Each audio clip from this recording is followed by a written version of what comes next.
ನಮಸ್ಕಾರ. ನ್ಯೂಸ್ 18 ಡಿಜಿಟಲ್ಗೆ ಸ್ವಾಗತ. ನಾನು ಧನುಶ್ರೀ ಪೂಜಾರಿ.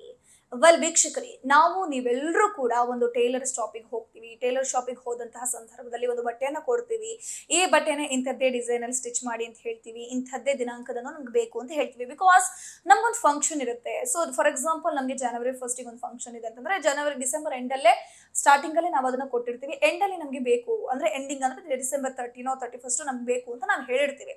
ಸೊ ಆ ಸಂದರ್ಭದಲ್ಲಿ ಮೋಸ್ಟ್ ಆಫ್ ದ ಟೈಲರ್ಸ್ ಏನ್ ಮಾಡ್ತಾರೆ, ಎಕ್ಸಾಕ್ಟ್ ಡೇಟ್ಗೆ ಕೊಡುವಂತಹ ಕೆಲಸವನ್ನ ಮಾಡ್ತಾರೆ. ಇನ್ನೂ ಕೆಲವರು ಮರ್ತ್ ಬಿಟ್ಟು ಅಥವಾ ಗೊತ್ತಿದ್ದೋ ಗೊತ್ತಿಲ್ದೇನೋ ಅಥವಾ ಅವರ ಶೆಡ್ಯೂಲ್ ತುಂಬಾ ಬ್ಯುಸಿ ಆಗಿದ್ದು ಅವ್ರಿಗೆ ತುಂಬಾ ಬಟ್ಟೆಗಳು ಸ್ಟಿಚಿಂಗ್ಗೆ ಬಂದಂತಹ ಸಂದರ್ಭದಲ್ಲಿ ಅನಿವಾರ್ಯವಾಗಿ ಸ್ಟಿಚ್ ಮಾಡದೆ ಅವ್ರು ಕೆಲವೊಂದ್ಸರ್ತಿ ಆ ಬಟ್ಟೆಯನ್ನು ಹೊಲಿಯದೆ ಇರುವಂತಹ ಎಕ್ಸಾಂಪಲ್ಗಳು ಕೂಡ ನಮ್ಮ ಮುಂದೆ ಇದೆ.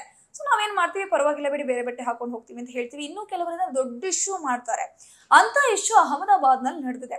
ನಿರ್ಭೀತ, ನಿಷ್ಪಕ್ಷಪಾತ, ವಿಶ್ವಾಸಾರ್ಹ ಸುದ್ದಿಗಳಿಗೆ ಹೆಸರಾಗಿರುವ ನ್ಯೂಸ್ 18 ಕನ್ನಡ ಈಗ ಆಪ್ನಲ್ಲೂ ಲಭ್ಯವಿದೆ. ದಯವಿಟ್ಟು ಇಲ್ಲಿರುವ QR ಕೋಡ್ನ ಸ್ಕ್ಯಾನ್ ಮಾಡಿಕೊಂಡು ಆಪ್ ಡೌನ್ಲೋಡ್ ಮಾಡೋದಕ್ಕೆ ಮರಿಬೇಡಿ. ನಿಮ್ಮ ಬೆಂಬಲ ಹೀಗೆ ಸದಾ ನಮ್ಮೊಂದಿಗಿರಲಿ. ಧನ್ಯವಾದ. ಅಹಮದಾಬಾದ್ ನಲ್ಲಿ ಮಹಿಳೆಯೊಬ್ರು ಡಿಸೆಂಬರ್ 24ರಂದು ನನಗೊಂದು ಮದುವೆ ಅಟೆಂಡ್ ಆಗ್ಬೇಕು ಅಂತ ಹೇಳಿಕೊಂಡು ಆಕೆ ಒಂದು ಸೀರೆಯ ಬ್ಲೌಸ್ ಅನ್ನ ಒಬ್ಬ ಟೈಲರ್ಗೆ ಸ್ಟಿಚ್ ಮಾಡೋಕೆ ಅಂತ ಕೊಟ್ಟಿರ್ತಾಳೆ. ಅಂದ್ರೆ ಸುಮಾರು ನವೆಂಬರ್ ಎಂಡಿಂಗ್ ಟೈಮ್ ಅಲ್ಲಿ ಹಾಕಿ ಹೋಗಿ ಒಂದು ಸ್ಟಿಚಿಂಗ್ ಸೆಂಟರ್ಗೆ ಹೋಗಿ ಟೈಲರ್ಗೆ ಸ್ಟಿಚ್ ಮಾಡಕ್ ಕೊಟ್ಟಿರ್ತಾಳೆ. ಅದ್ರ ಜೊತೆಗೆ ಅವಳು ಹೇಳ್ತಾಳೆ ಬೇರೆ ಏನಪ್ಪಾ ಅಂತಂದ್ರೆ, ಡಿಸೆಂಬರ್ 24ಕ್ಕೆ ನಂಗೊಂದು ಮದುವೆ ಫಂಕ್ಷನ್ಗೆ ಹೋಗ್ಬೇಕು. ಸೊ ಹಾಗಾಗಿ ನಾನು ಡಿಸೆಂಬರ್ 14ಕ್ಕೆ ಬ್ಲೌಸ್ ಅನ್ನ ಕಲೆಕ್ಟ್ ಮಾಡೋಕೆ ಬರ್ತೀನಿ ಅಂತ ಹೇಳಿರ್ತಾಳೆ.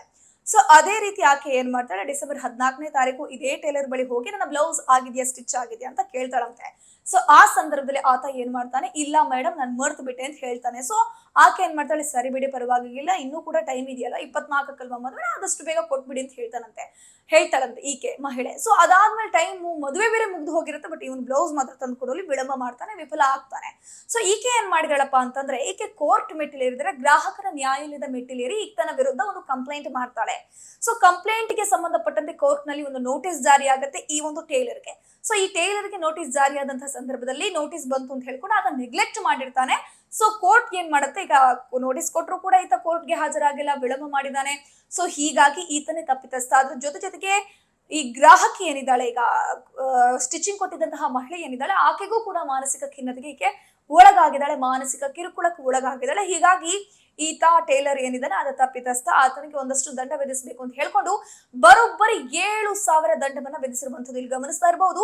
ಈಕೆ ಸ್ಟಿಚ್ ಮಾಡಿದಂತಹ ಸಂದರ್ಭದಲ್ಲಿ ಆತನಿಗೆ ಕೊಟ್ಟಿರುವಂತಹ ದುಡ್ಡು ಏನಪ್ಪಾ ಅಂತಂದ್ರೆ 3,950 ರೂಪಾಯಿಯನ್ನ ಈಕೆ ಟೈಲರಿಂಗ್ ಸ್ಟಿಚ್ಗೆ ಅಂತ ಕೊಟ್ಟಿರ್ತಾಳೆ. ಯಾವಾಗ ಕೋರ್ಟ್ ಮೆಟ್ಟಿಲೇರ್ತಾಳೆ, ತನಗೆ ಅನ್ಯಾಯ ಆಗಿದೆ ಅಂತ ಹೇಳ್ಕೊಂಡು ಆಕೆ ಕೋರ್ಟ್ ಮೆಟ್ಟಿಲೇರಿದಂತಹ ಸಂದರ್ಭದಲ್ಲಿ ಈಗ ಕೋರ್ಟ್ ಟೈಲರ್ಗೆ ದಂಡ ವಿಧಿಸಿರುವಂತದ್ದು ಬರೋಬ್ಬರಿ 7,000.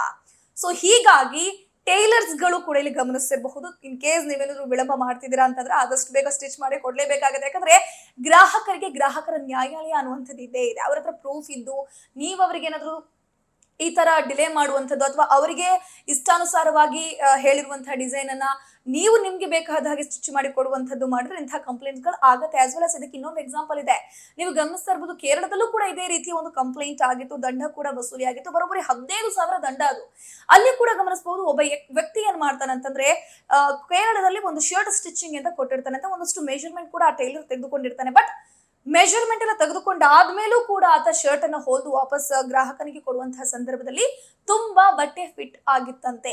ಸೊ ಬಟ್ಟೆ ಫಿಟ್ ಆದ ಕಾರಣಕ್ಕೂ ಕೂಡ ಆತ ಏನ್ ಮಾಡಿದಾನೆ, ಕೋರ್ಟ್ ಮೆಟ್ಟಿಲಿರಿದಾನೆ, ಗ್ರಾಹಕರ ಕೋರ್ಟ್ ಮೆಟ್ಟಿಲಿರುವಂತದ್ದು. ಇದು ಕಳೆದ ವರ್ಷ ಏಪ್ರಿಲ್ ನಲ್ಲಿ ಕೇರಳದ ಕೊಚ್ಚಿಯಲ್ಲಿ ಇದೇ ರೀತಿ ಪ್ರಕರಣ ಆಗಿರೋದು.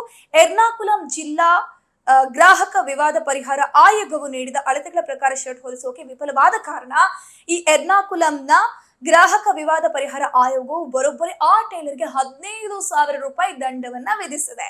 ನಿರ್ಭೀತ, ನಿಷ್ಪಕ್ಷಪಾತ, ವಿಶ್ವಾಸಾರ್ಹ ಸುದ್ದಿಗಳಿಗೆ ಹೆಸರಾಗಿರುವ ನ್ಯೂಸ್ 18 ಕನ್ನಡ ಈಗ ಆಪ್ನಲ್ಲೂ ಲಭ್ಯವಿದೆ.